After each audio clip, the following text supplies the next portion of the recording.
Good morning, good afternoon, and good evening, and welcome back to Season 2 of the Macro Lounge podcast. I am, of course, as always, your co-host, Chris Bold, joined by the stunning double champ, professional champion of the world, and recently identified as a pro bodybuilder, the stunning Rachel Mead. Rachel, why don't you tell us about that story before we get into the like, subscribe, and follow comment? Yes, well, this just made my life because I have now peaked. I don't think it gets better than this. So at the gym yesterday, I had this 16-year-old kid approach me, and I've seen him at the gym a few times. He's talked to my partner. We call him the golden retriever of the gym because he's very friendly. But it's the first time he's talked to me, and he came up to me and he's like, excuse me, are you a professional bodybuilder? I was like, well, yes, I am. I was like, I get to finally say that. Usually, like back in the day when because a lot of people just assume you're a pro at anything. And I would have had to say, well, I do bodybuilding, but I'm not a pro. But now I can say, yes, I am a professional bodybuilder. And you didn't even need to have it on a t-shirt either. It's just like, I can just picture the look on your face. It was probably like, you're like, well, yeah, now that you well, yeah. Hair flick. Shucks. Yes, little hair flick, maybe a little shoulder roll. Pretty stoked about that, especially because, coming from a boy as well. Apparently he'd seen me posing around the gym and he was asking me, what's bodybuilding like? And so it was good shit. Yep. Your year has been made. You no longer need to go back to the gym at all. You can just stay at home and that's do something. Well, yeah, to get back on. Yes, you've been identified. That's it. You didn't need the t-shirt. You didn't need to walk through with the big pro card going, I am a pro. Or like what is it, the weight belt? Saying IFBB Pro or whatever, ICM Pro. Yep. Maybe we'll get you one of those for Christmas. Who started that trend? Although I do know there's some shows in the States that give those as... They give them out, and that's probably where it came from, because then people probably started just giving them as like a gift, and now it's a thing. Does it count until you have one? That's the question. Are you a pro until it's on leather? But does it count if you got given it and you didn't win it? But yeah, you definitely can't do it yourself. You can't order your own one. That's illegal. That's in the fine print of the contract. Thou shalt not order your own. You must at least have someone order it for you as a gift, surely. Okay, all right. Good. Then it's a little bit, pretentious to order your own IFBB Pro kit or ICN Pro, whatever, WFF, whatever pro you are. True. I do recall there was a guy a couple of years ago who we won't name and shame, but he did this whole documentary series of Road to the Olympia. Oh no! And he had the Nebbia, the hoodies made and everything like that. And what he didn't tell anybody was the Road to the Amateur Olympia, which, by the way, no shade on the Amateur Olympia, that's no small feat. But he'd qualified, he'd become an IFBB pro. He wasn't on the Road to the Olympia because he never qualified for the Olympia, but he had all the gear. I guess that counts, right? Somewhere. Kinda, sort of. I'm not gonna lie, I'm not a huge fan of those like Road to Pro, Road to the Olympia type things. Like, damn it, you just spoiled. I thought that was going to be my next crazy plan that I was going to come up for you. So, you know what we should do, Rach? We need to do a road to the wedding. There you go. That'll be different. That assumes that we've done any planning. Well, we know that's not true. That hasn't happened. That won't happen until, considering Ed's track record, and it took him how many years? 8, 9? I think it was 9. Nearly 9? Yeah, so it's a much bigger step from engagement to wedding, so I'm thinking I'll be retired by the time this happens. Well, apparently it's happening next year, but we'll see. Yeah, but was that said pre-New Year's or post-New Year's? Because are we talking 26 or 27, or potentially 2033? What, early 20... What year is it this year? 26, 20, early 27, I think we're supposed to be doing, because, we've got people to catch flights, but... I don't know what's happening. We'll figure it out eventually. Well, we'll keep updating and we'll do a weekly, have we done any planning? And most likely the answer will be no. That'll be a brief segment. So, where are we at with the wedding? Same as last week. Excellent. Moving on. So this is the issue, because Chris has a partner who is actually organised, and it's great because she keeps him on track. I don't. I am also equally unorganised as Chris. Well, actually, Chris is organised at something, so am I. But, like other things, like life things, they don't need to be planned, Like holidays. Yeah. Sadly, my partner, though, is the same as me. And he also doesn't think these things need to be planned. But then I get stressed. I have offered to, I have offered to hire her out to you. She is available for consultations. As soon as I have money. Yeah. She's also open for bribes, so, that's... That's true. Anything purple, you could just Something purple probably would work. Or kitten photos. Kitten photos do seem to be working. Yes, the Sanji photos do seem to soften her up quite well. So I think you might be onto something there. So yeah, as soon as we have like our podcast recording is too long, we send her kitten photos and it makes her happy again. Yeah, or we preempt it and we send the kitten photos first, and then the file for the podcast. But I think she's and then we send more kitten photos. Yeah. See, it's a good thing she listens to this on twice the speed, so she misses the nuance of the details we were, giving her a hard time. Anyway, right, what are we talking about today other than complete and utter, as Brooke would call them, sharns, which we have now established. We know what a sharn is, which I feel good that it was explained. Do you have the definition, Chris? Well, you probably do have it more handy than I do. I'm about to pull it up. Okay, what was the definition of a sharn? 1 moment. It was on our podcast page. Hold on. We've also discussed that we should make a sharn a segment. We just haven't figured out how to do that yet. So anyway, without further ado, what is a sharn? So, according to the source of the word, sharns equals shit yarns. She believes this may have been picked up in the army, so that's probably why we haven't heard it. But basically, after walking a very long night, it's raining, it's thunderstorming, you're soaked, and everyone is kind of like outrageous. And it's generally used to describe yarns that contain good banter, unhinged comments, and entertainment for all. Can be used positively and negatively. However, negative is usually coupled with, whatever bro, that's a fucking sharn. Said with a very Kiwi accent, obviously. Which neither of us can really pull off, so we're kind of screwed on that part. Oh my god, so actually, sidetrack again. So my sister is back from London, and she was we were hanging out, I had dinner with them, and she kept like doing this, like, your accent, it hurts, it's so strong. I was like, what? Apparently I have a really strong Kiwi accent. And just to point out, this is your twin sister too, I believe. It is. And I was very upset because she actually hasn't picked up any English accent. She sounds exactly the same. So I'm not quite sure what the issue is. Did you just look at her sideways and go? I was like, what? Like, what? Yeah. Huh? Yeah, that's a bit harsh. But, yeah. So now we have to figure out how we can get sharns in there, said with a somewhat confused accent where nobody can guess where the hell I'm from. And then yours, it's not the most Kiwi accent I've ever come across, Rachel, I have to say. It's like got a little twinge of like British in there, which makes it sound almost Australian. Oof. Yeah, we won't go down that route. It's because my dad's from Essex, that's why. Yeah, that's a fair enough. We'll blame the parents. It's usually their fault. Always. But anyway, I think it's supposed to be like yarns, but sharns. Okay. So you wouldn't roll the R. We have to come up with a sharns segment, so we need to sort of put that in. So I think we'll just start trolling Reddit and see if we can come up with some complete and utter bullshit story, something around bikinis and epic fails. So if anybody finds any that thinks, one, it's going to be hilarious, and two, we can say with a Kiwi accent, just forward it to us and we will take that under advisement. I can now see Brooke doing this. She would. Fine. Yeah, we'll get like screeds of links coming through. Great. Anyway, what are we talking about this week, Rach? We were going to have a chat about, seems to be an appropriate time coming into pretty much everybody's recovered from last year. Well, not just the holiday season, but also, what were we, 3 months pretty much post? 3 months post season last year. I actually counted, it's exactly 12 weeks since I competed. There you go. Well, that was the only date that counted, so we didn't care about any show after that. Well, I mean, it's more or less, that was peak season. So it's about, 3 months, maybe just over for most people since they competed, if they competed last year. So hopefully everyone's more or less physically recovered. Maybe not mentally recovered. Maybe not mentally, emotionally. To be honest, I have no compulsion to compete this year. Last year, I was still very all right, fine, you convinced me. This year, I have no desire to compete this year. To be fair, I don't believe I even tried broaching that subject. I was like, And I was supposed to take last year off. Yeah, that was an epic fail. But hey, this year I need a break. It worked out. Yeah. Exactly. This year I need a break. And we must almost be 3 months from start of season A for the NZIFBB. Can't be that far away. We are actually, I think it's 11 weeks out from the first show of the season. Oof. I believe I have it on. Yes, 11 weeks out from the Invictus Auckland IFBB show. That will be an interesting one.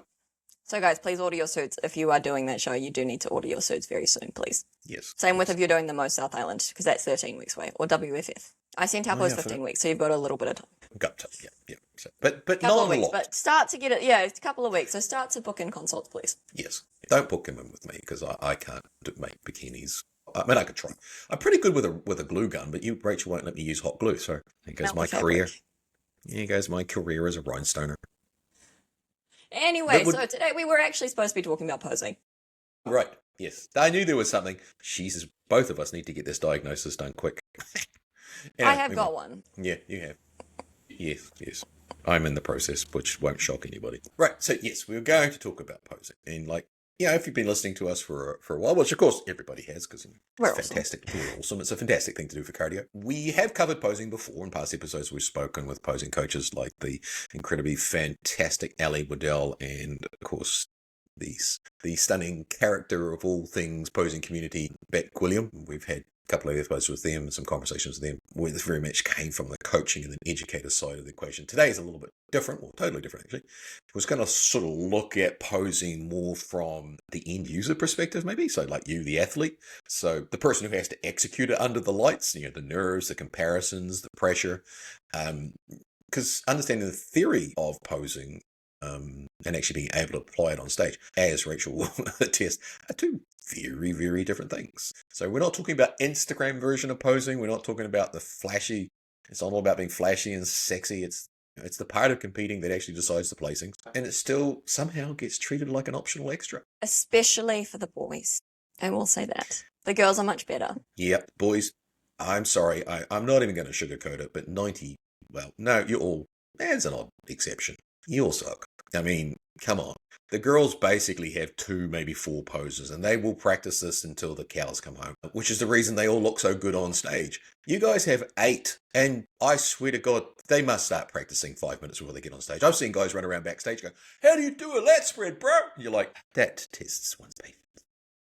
So yeah, I think you probably have a similar philosophy to me, and when I'm in the audience and I'm watching people compete, I would much rather see someone who's out of shape, not conditioned, maybe not even muscular, but can pose really well, than someone who has amazing shape and amazing conditioning, but cannot pose. Yeah, I would rather see someone who can pose. It's weird. It's like, I guess you see, it's different, right? You got with the guys, well, we'll talk a little bit about them. We'll make an exception to the rule. With guys, it's like you've done all the work, and if you can't pose, you can't show your physique. I mean, if you can't hold a mandatory, with the girls' classes, their posing is so limited that this is your opportunity to bring that individuality into it. And it really makes a difference. How many times I've said it once, I've said it a million times, right? Posing won't win you a show, right? You cannot outpose bad conditioning, but it sure as hell can lose you one. Well, it can win you if it's close. Yeah, if it's close. Yeah, if it's close. Yeah, no, definitely if it's close, because I think, for example, Hawke's Bay, I think last year for me could have been possibly, was it Hawke's Bay? No, South Island. Whatever my regional show was. Possibly I could have placed higher if I had posed better, because I know that my posing was not there. Yeah. So it can definitely knock you down a few placings if you aren't posing to the best of your ability. But for me, it's like effort. So it also tells me, if someone is, let's say, out of shape, but they've really worked on their posing, that tells me most likely they've had a longer journey to get to the stage, and they might be transformation, they might have lost a bunch of weight on the way, but they've worked really hard at their posing, so they've probably worked really hard in their workouts and their diet as well. If someone has not practiced their posing, for me, it kind of tells me potentially they were an athlete in some other sport and they've just decided to rock up on stage. That kind of is where I see it. Obviously that there is exceptions to those rules. Sometimes people might have just not had the right guidance, but That's what it looks like from the audience. Yeah, obviously you're talking about the examples of just terrible posing. Posing it's communication, right? It's how you tell the judges what to see. And if you don't control that message, look, I can tell you as a former judge, we'll fill in the gaps for you. We'll literally say, yep, okay, nice try, but come back another day. But I think it's, like, as you said, sometimes it's, about people's journeys. It's, you can tell people who've worked on their posing, and we'll talk a little bit later on about how to make sure the posing is right for you, so that you're posing to your strengths, not necessarily what your coach's strengths are. But yeah, it's one of those ones that I think, and there's a difference across all the federations as well. Like, we'll frequently talk more about the controlled posing of the likes of ICN, NPC, IFBB, WFF, NABA, blah, blah, blah, blah, blah, INBA, ANB? Australia? Natural? Yep, those guys. INBA? INBA, PNBA, The veritable alphabet. alphabet soup. Whereas you throw in something like FMG and WBFF, Very and different. then everything we're saying, just throw those rules out the windows and just have a Yes. fucking ball. So if And you're not doing to put WFF or FMG, yep, nothing we're saying really counts except for confidence and facial. But except for confidence. yeah, a lot of that, it's a very different style of posing. It's Yep. closer to like almost dance, to be honest. It's a Form. it's an art form. It's more on the artistic side than on the technical side. It's maybe? it's a presentation. It's a performance more so than say. Well, that's why I said it's closer to dance because it's Yeah, more yeah. on the performative side. Yeah. And I'm glad I don't have to judge those federations because I would literally be like, what the fuck is going It'll be on? very Too much. difficult because everyone's constantly moving and not necessarily in the same poses. Yeah, I'd be like, no, can't cope.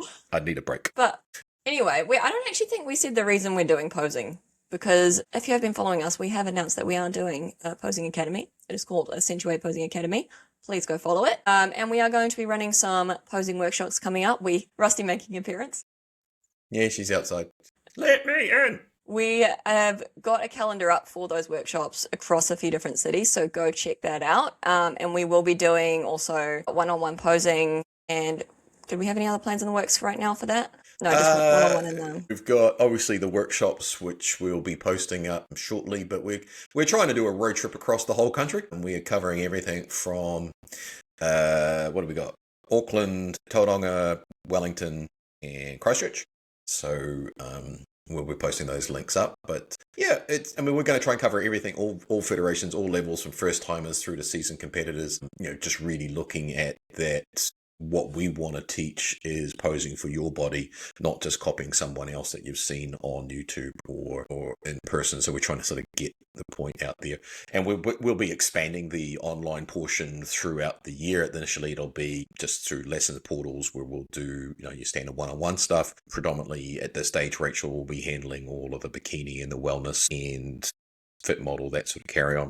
I'll be doing the figure for women, and I will also be doing obviously all the men's classes, which we will be including in the workshop, guys. So don't feel it's just for the girls. I know we don't talk a lot about anything other than sparkles, but we will be doing them as well. And then as we go through the year, we'll be expanding it. So we are looking at hiring additional posing coaches, which is kind of exciting and kind of terrifying. So if that's you, somebody will be a great fit, send us a DM. We'll be happy to talk to them because there are looks for everybody, and we want to just make sure that you guys get the most of it. So, yeah, we hinted at that over the late last year, and then we sort of made it a little bit less subtle the other week, and then there was a few people came out, oh, that's what you were talking about. We're like, yeah, we didn't think it was that subtle, but, So we're very excited about that. Exactly. Yes, and I've actually had my first client recently for under the Accentuate banner. I have had a couple of posing people before, but yeah, so it's all very exciting. Got someone doing swimsuit, and I've actually just had someone book in for runway posing as well, which is really exciting. Yay. That'll be exciting. I actually did my first one this morning. Oh, did you? Yeah, men's physique. I was like, let's go. Okay. It's like, okay, I take it back. He's not competing for a year, but that was cool. So, to kind of go over some of that, Chris, what is your main, some of your main philosophies for when you are teaching someone posing? Mandatories first. Learn the basics. All the frilly stuff. Unfortunately, I think a lot of athletes, they just get overwhelmed when they start doing posing lessons. Where does my wrist go? Where does this go? Where does that go? What am I doing here? I break it down. So start simple. Get the mandatories right. And it's difficult to find that right position for somebody, particularly the men's classes, learning how to open your back up, learning how to the smoke and mirror of angles, but that's why you focus on those basics first. It's can you do a front pose? Can you do a side pose? Can you do a back pose? All of that sort of stuff. The other shit, all the frilly transition stuff, that will come. But yeah, I think the mandatories is the first thing to start with. To be honest, I feel like you can get away with having not so great, say, transitions and stuff if you hit your mandatories really, really well. Obviously, yep. If you're in your transitions, maybe for the girls, let's say you drop your glutes and you're showing that maybe your glutes are a little bit softer. Yeah, you're going to get maybe pinged a little bit, but then if you hit your mandatories, that's when they're actually looking at you the most. Yep. And then they'll be like, oh, actually, she looks really good here. So it's really important. Yeah, I'm the same as Chris. Tories come first. I'm a big believer in you should never have a routine or like a bunch of transitions on your first ever posing session. You should pretty much only be working on mandatories.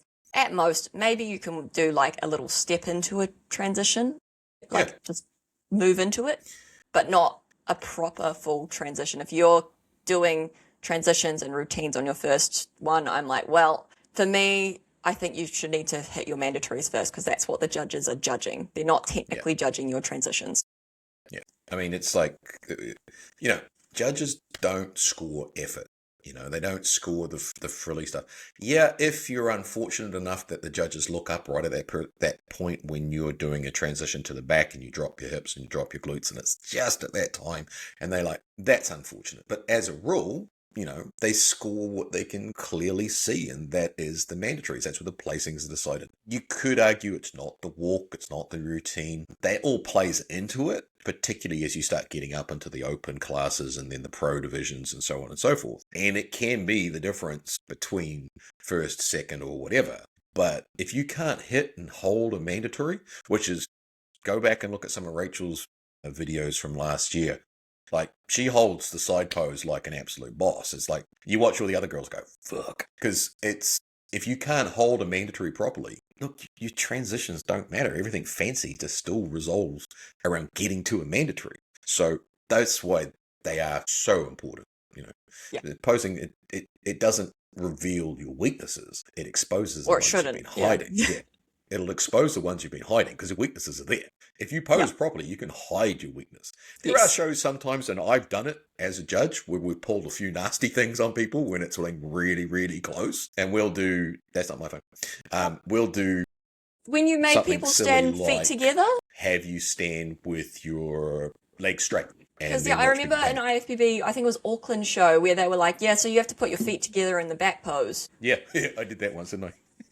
That was, and everyone's like, what the hell? What the hell? Or had them stand straight on the line with both feet facing forward and all that sort of stuff. And it was like, and I remember like looking at, I was getting death daggers and I was like, man, I can't tell the difference. I just need to standardize this and get everybody in a line. So anybody who was unfortunate enough to be in any of those lineups when I was doing that, I apologize. I was just following instructions. I remember being there thinking, what the fuck is this? I don't think you were the only person. I think there were a lot of people on stage going, no. Actually, there was one girl who didn't do it. She purposely just changed a tiny bit, but mostly did not do it.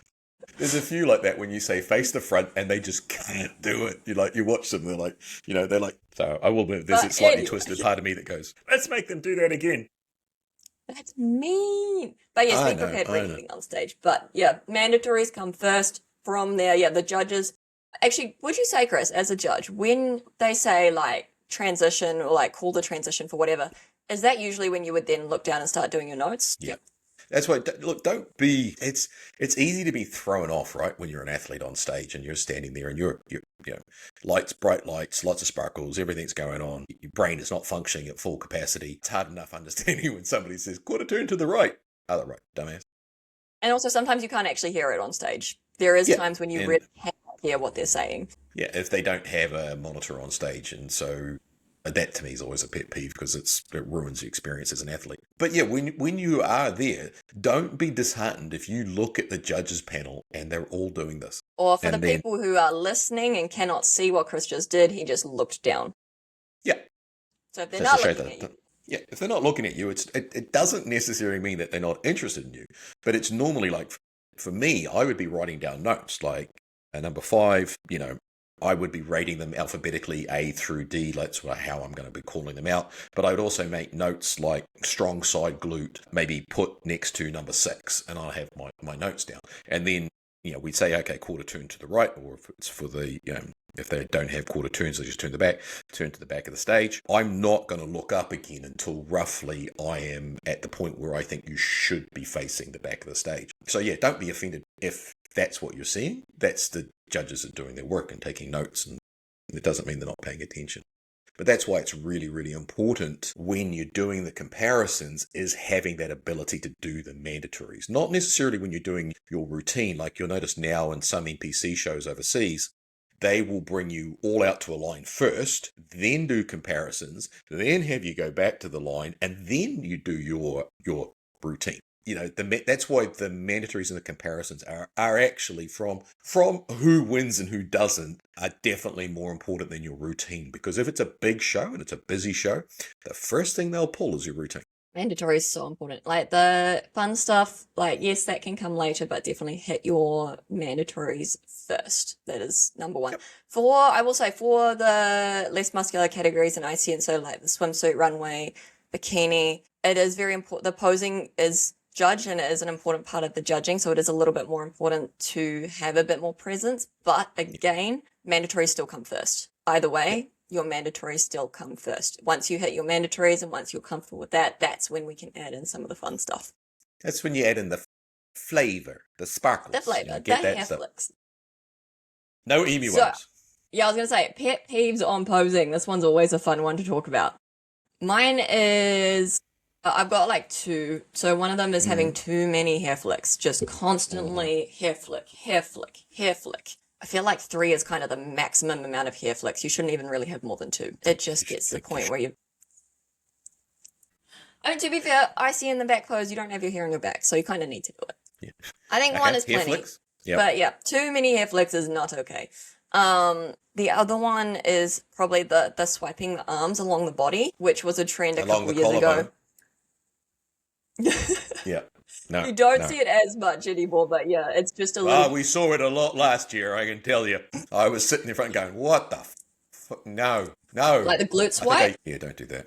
Or the one where you run the back your hands up the back of your hamstrings on your glutes. It's like, I can see your ass. I don't need to be shown. Sorry, that's just my minor meltdown. So yes, keep it classy, people. I'm not a huge fan of the whole rubbing your body thing. It's a little bit like it's a bodybuilding contest.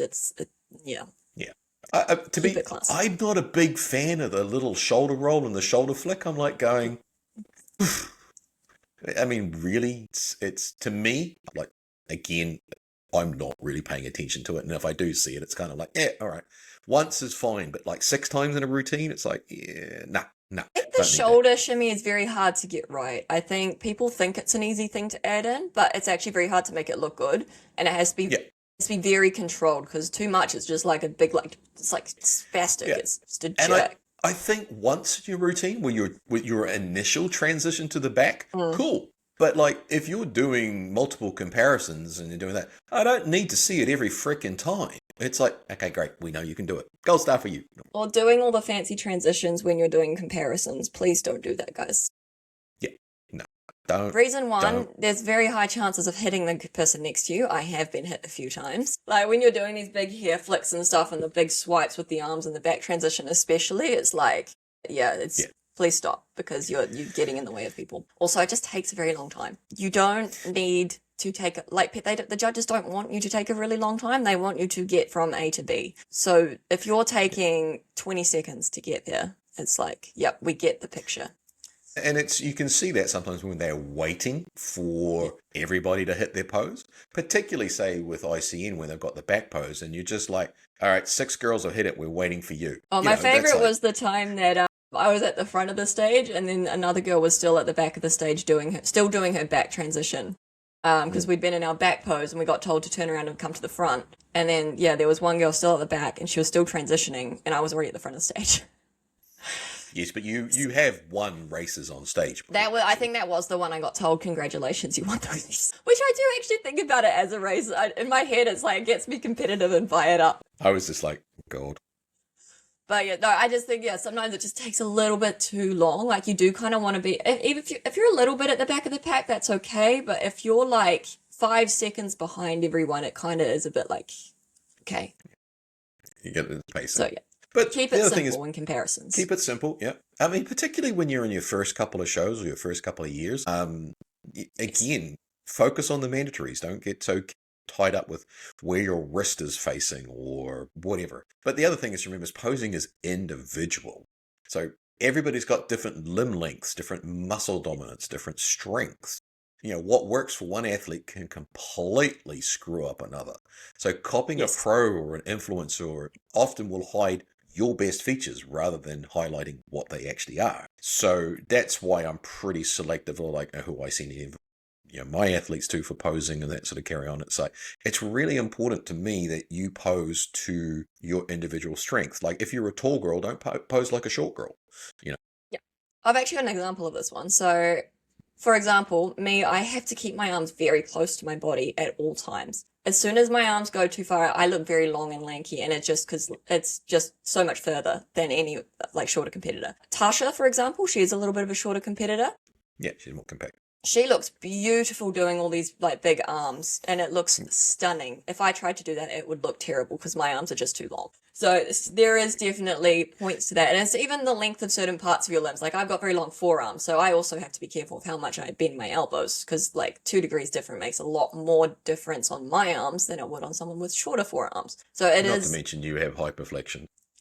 I do. So there is a lot of things that need to be tweaked. So Yeah. I'm not a fan of posing coaches who pose their athletes exactly the same way as what they do. Like sometimes, yes, you will want to do similar things. Usually they do that way for a reason. So for example, I will usually, I will always recommend doing the S-type pose for the swimsuit front pose because there's not really, unless the only other pose that you really could do for it would be the side pose. But I think it's easier for first timers to be able to count the different poses so you don't forget where you are. And that's one of the things that, like, you and I do, Rach, is like when people are posing, it's like you definitely take the look of looking at it from more the artistic and presentation side.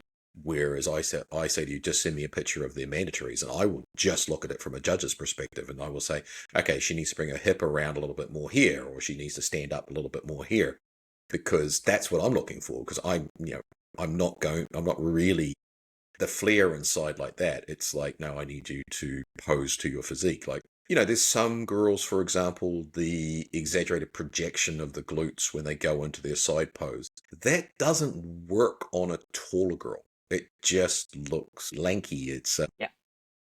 Tall girls have to very much minimize everything, whereas shorter girls tend to have to exaggerate a little bit more. Yeah. Because taller girls, they have a lot of size, and if they exaggerate, it looks too much. Whereas a shorter girl, if they don't exaggerate, sometimes it can look not enough. So it's all about finding the right balance for you. Mid height girls, it depends on your structure, I will say, because we don't want to leave the middle girls out. I think it depends on if you've got a bigger structure or a smaller structure, depending if. I think for the mid-height girls, it also depends on their hip mobility as well. Like if they can rotate or flexion or extension through their hips, then they'll get a different look. But the other thing is also you've got everybody has their own posing personality. It doesn't necessarily reflect their personality as an individual, because a lot of athletes are on stage are really introverted, and just the concept of being up on stage wearing not a hell of a lot of anything is absolutely terrifying.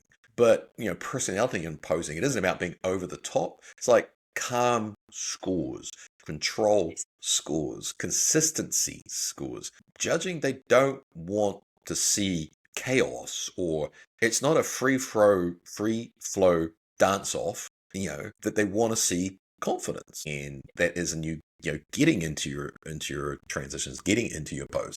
So your personal, the personality that you bring to your posing, it should amplify your physique, not distract it from it. So when Rachel was talking about like the hands and the flick and the all this sort of stuff, if it's distracting and not adding to it, it doesn't really reflect your person. It's not a personality that you want to be bringing to the stage. Yes, you want to look like you're having fun. Hello.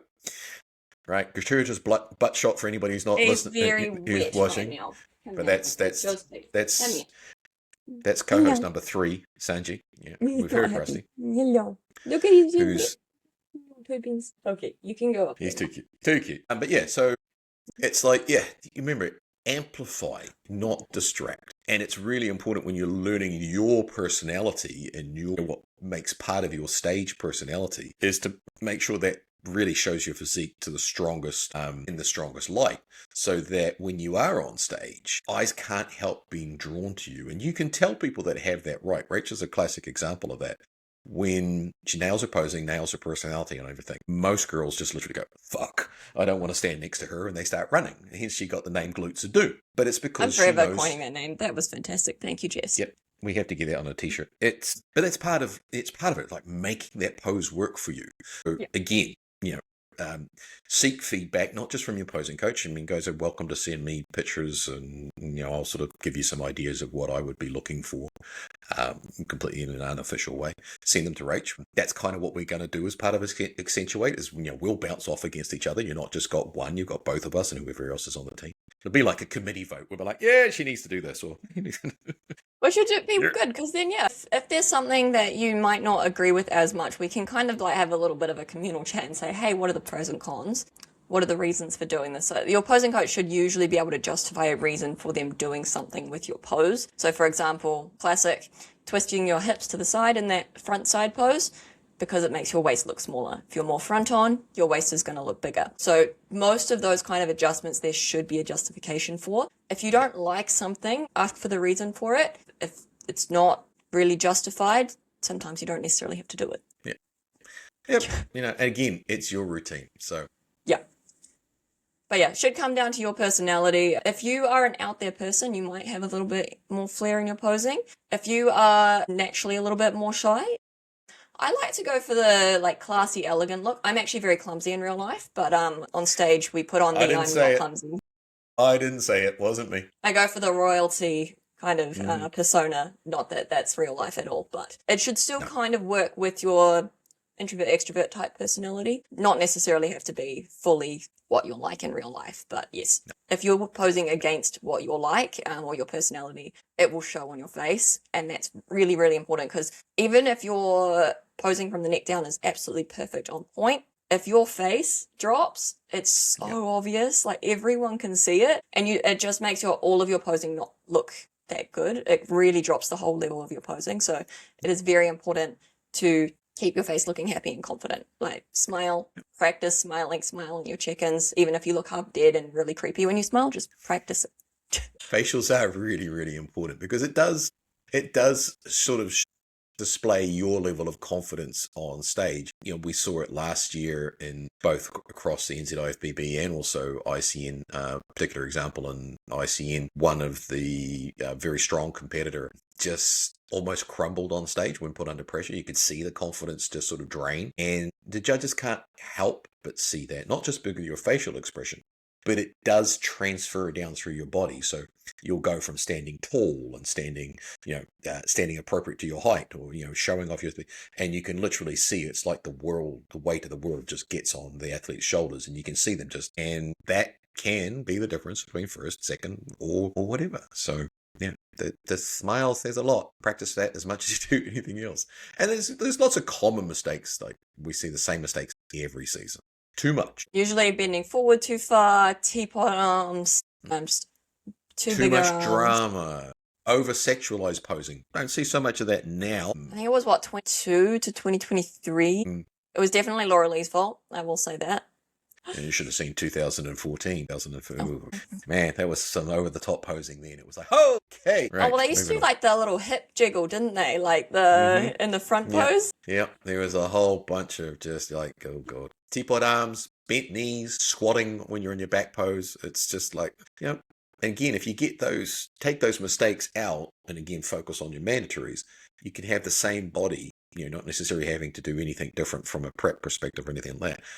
But get those right, take those mistakes out, and get the basics, on point. Same body, different outcome. Yeah, no, definitely. I think at the moment, current trends, actually, little offset.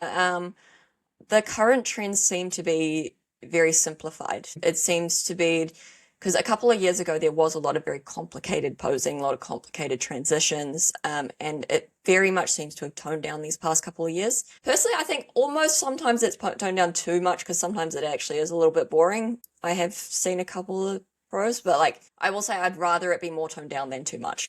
Yeah, there was a time of, or even just recently, I've seen a lot of stuff on Instagram in particular, like real power posing, and it's just like bang, bang, and they're transitioning from one to another with such force, and it's just slow the fuck down. It's the transition is part of it. It's not a race to get to the next pose, but like there's a lot of it now where it's just like, it's just the power posing, the speed. Yes, they're cutting down the timing of routines and stuff like that, but you're not trying to show every single frickin' angle you can possibly do and as quick as possible. It's just show your best ones.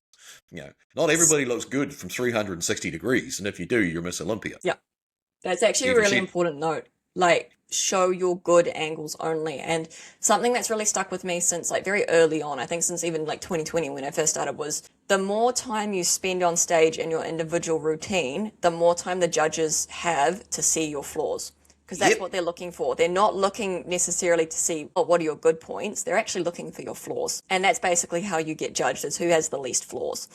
So it's really important to, like, if you're just on stage for ages and ages, not only do the judges get probably a little bit bored because they've been there all day, but they also have more time to see anything that's slightly flawed. So if you can just go hit your good angles and then walk away, they want you to come back for more. So you're more likely to get a higher callback because they're like, oh, we saw she was really good. Let's bring her back. What did I tell you last year at Nationals? There was a couple of things, and I said, when they transition to this pose, don't move. Stay in that pose, because they won't stand next to you in that pose. I'll go, oh shit, show your strengths. That's what the judges are looking for. At the amateur level, I would say, from my own experience, at the amateur level, we're looking for what you do well. We're looking for the strengths, where you're really, really strong. At the pro level, we're looking for where you're not. We are looking for weaknesses. So it's like, in my own experience, I would score every single pose. I wouldn't literally just go, oh, that athlete came out, God, she looks great, she's clearly first. And then, I really didn't care about other poses. It would be, no, I write down all the athletes, who wins that pose, and then I'd add them all up, and that would be the person who wins. And if you're dealing with, say, ICN, you've technically got potentially 6 that you can score. You've got your quarter turns, you've got your back pose, you've got a walk to the front, walk to the back. So you could technically, I would score all 6 of those. So it's not fair just to say, just because somebody's got a great front pose and they're stunningly gorgeous, that they should win. And I see that happen time and time again. And I find that very, very frustrating and disrespectful to the other athletes. But that's what at the amateur level, they're looking for a strength. What do you do really, really well? So show them that. Don't show them the you don't have. At no point trying to show them a hamstring glute tie-in if you don't have one. Just get past that real quick. Actually, in your individuals, if you know that your back shot is not maybe quite there, you can actually skip it altogether in your individual routine. You don't have to do it. Yeah, don't have to so show that them. Can be a strategy. Yeah, just wait until the last second when they've turned you around, and then they're like, oh, okay, actually. But we know that. But in their head, they're already like, yeah, but we've actually placed her pretty high already because we know her front post looks good. So you can play a little bit of psychology with the judges. Yeah, we can be tricked, unfortunately. Unconscious bias. And when you get to the pro level, then obviously they start really picking apart. I mean, especially when you're dealing with the elite level pros, like with the upcoming Arnold Classic, you'll see it. The difference between these athletes is minimal, so they are looking for a weakness. So, and then they'll be like hyenas. They'll pounce on that weakness and they will pull you apart. And that's unfortunately what kind of happens. But, the judges, they're looking for balance. They're looking for symmetry. Depending on what class you're in, they're looking for a different level of what shape or what silhouette are you projecting? What sort of muscle separation do you show without straining? Can you hold the pose with confidence? There's nothing worse than not being able to hold a back pose without looking like you're going to cramp up or you're shaking so badly. That's the practice. You've got to be able to hold these poses 15 to 30 seconds. And anybody who's done this will tell you it's bloody hard work. You get up there, it's like, especially for the female classes, if your back pose doesn't hurt, you're not doing it properly. You're not doing it. No. And then, it's. And let's say even to this day, it does not get easier. Like you might assume that because you've done it for so long that, it doesn't hurt that much anymore because you've trained your muscle. No, it still hurts. Yep.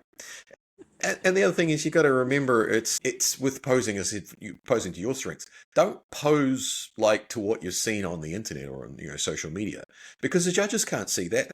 They're not judging you against somebody that you're following on Instagram who's just managed to nail the right glute angle and the right lighting. They are judging you on that girl or guy who's standing next to you. That is, that's what they're doing. So don't worry if you can't.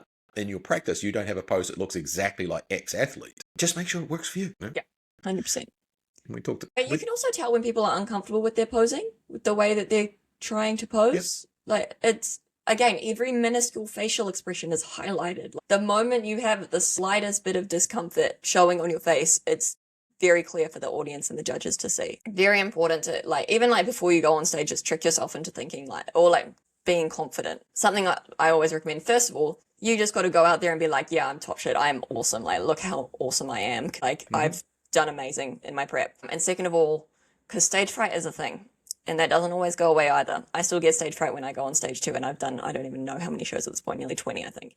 I always recommend standing where you can see the audience for a while before you get on stage. So when your class is lined up, just go stand over where you can see the audience, but like backstage, you can just see where they are. And that's when you get that deer in the headlights feeling. You're like, you get past that. Maybe not entirely, but you get over the initial like, oh shit, people are looking at me. And that's before you get on stage and before people are actually looking on you. And then you can go on stage and you just feel a little bit better. You've calmed down. So that's, yeah, huge recommendation from me, because a lot of people will say they actually don't remember their posing routine on stage because they're like, I don't even know what happened. They just black out. I've seen horror stories of people like they're practicing their posing routine backstage, and they get on stage and backstage they're ready to go on stage and they're watching the girl in front of them. And I saw it happen last year at one of the NZIFBB shows, and this girl came out and she completely copied the girl in front of her's posing routine, and you could see it. She was like, "What the fuck am I doing?"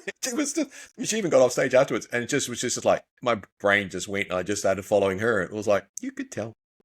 So yeah, I mean, look, the key thing is learn your mandatories. Once you've mastered your mandatories, and that's the tedious side, that's the boring side, because that's when you're literally just standing there and somebody like Rachel and myself and I will literally be saying, okay, what I want you to do is I want you to slowly rotate your hips this way.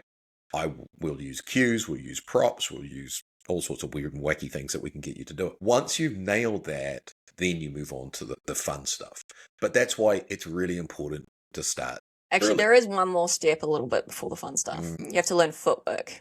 Yeah, it's true. Footwork is also kind of less fun. Like, it feels a little bit awkward sometimes with your arms because you're like moving, but footwork is very important, because especially if you're wearing heels. Learning to walk in heels is difficult. And also, the other thing that's separate from your whole transitions is you walk to the front and to the back, and that's a skill set. But you shouldn't be trying to do it all at one time. Work through it. It is a process. It's like using any skill. Yeah, it is a lot to learn. Like, even each pose, you might have, like, as a first timer, you probably have like 6 things that you need to work on just in one pose. So if you're then also trying to learn transitions, you're also trying to learn how to walk, it's just too much for your brain. Just focus on the one thing at a time. You can focus on multiple mandatories, that's fine, because usually, like, for example, you have your left side and your right side. It's basically the same thing. Your front pose also very similar. So that makes you like 2.5 poses, not too bad. But if you're then also trying to add in, your transitions, your footwork, your walking, it just becomes too much. Posing practice is not it's not a rehearsal or recital practice. You practice and practice and practice until you can do it with your eyes closed. The reality is, I'm consistently talking to people, is like, all you need to do is hear in your head is me going, and 1 and 2 and 3 and 4. And if you can, focus on anything but what's going on around you. So anyway, and if you want hopefully we've given you a little bit of information today about the different things with posing and that sort of carry on.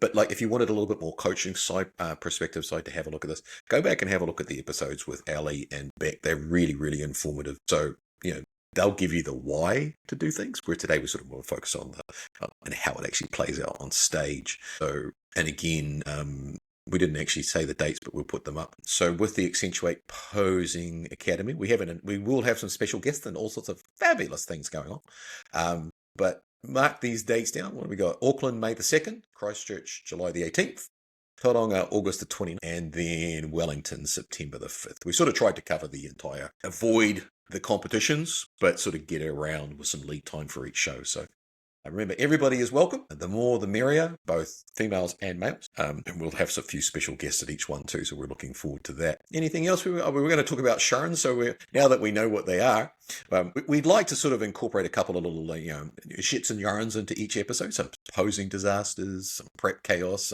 maybe just some unhinged decisions that seemed a good idea at the time, which have turned into funny but yet expensive mistakes. Let us know what yours are.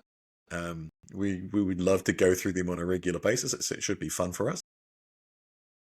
Like a little highlight of the week? Yeah, a little highlight of the week, Reddit thing.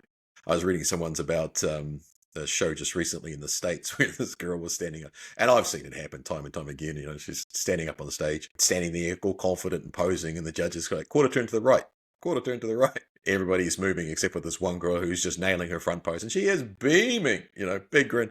Everybody's facing the back, and the judge is standing there. You can see him go, turn, and she is just. And then she suddenly realized what was going on, so she went through all quarter turns like really, really quickly. It looked like she was spinning on her top, and it was like. And the worst thing is, she was really good at the transitions, but she just forgot to listen to the judge's instructions. So that was like, but we've all seen that happen. Quarter turn to the right, somebody turns to the left, and I've done it. I'll just go the other right, and you wait to see if they pick up. But you think, when you see you're facing somebody, you probably want to go, shit, one of us is facing the wrong way. And then you just do that little sneaky little peripheral vision down the side. Oh, shit, it's me. Yeah, see, my logic is always just follow what the majority are doing. I actually have had it a few times where the majority are actually doing it wrong. But because I was the only one doing it right, you looked like I looked like I was in the wrong. So I just changed and did it the other way. And then the judges didn't say anything, and they just continued. So follow the majority. Just go with the majority, yeah. So anything else on posing you want to go through there, Rach? I think that's mostly on today. But yeah, basically, cliff notes, make sure that you are nailing your mandatories. If you take anything from today, mandatories come first. That's right. Then you can get into the fun stuff, into the transitions. Smile, faces are very important. Again, I actually think your facial expressions are more important than your transitions as well. So it's actually probably the order of priority is mandatories, facial, at least smiling, and then transitions. Transitions are actually probably the bottom of the food chain, but everyone wants to work on them first. Go figure. Oh, it's like male bodybuilders who will put all this practice into their routines, and it's like, I'm sorry guys, but we don't judge them. It's like, yeah, great. It's brought in some charisma to the show. Great, you look great. Yeah, but you can't do a front double bicep to save yourself. You do the splits. Excellent. And you can moonwalk like a champ. Though. But it's like, yeah, but we don't give a. So. Yeah, but anyway, and then posing personality. Make sure you work with your personality or like how you want to present yourself on stage, and not to someone else and how you think you should be posing, because a lot of the time it just doesn't quite match together. Yeah, that's true. Remember, this is your time to shine, not your coach's time to shine. Anyway, we probably waffled enough about posing. So if you've enjoyed this episode, please make sure you hit follow or subscribe. I forgot to mention that earlier. I will get in trouble. And leave us a review. It actually really does help other athletes find the podcast. And if posing is something you've been putting off, go back and listen to our early episodes with Ali Waddell and Beck William. I think you'll get a lot. They're a great companion to what we were talking about today. And don't forget that we are changing our drop day this year. We're moving it to 5 a.m. Monday morning, which is perfect timing for your morning walk drive or your cardio monsters that are already grinding away. It also gives the producer more time to actually have a day off on the weekend. So that was actually really the main thing. It works well because then you start off the week with a new episode, which is great. But anyway, thank you very much, everybody. Have a fantastic rest of your week and enjoy the off-season or starting prep if you are starting prep anytime soon. All right, guys, thank you very much. We'll see you all next Monday. Enjoy.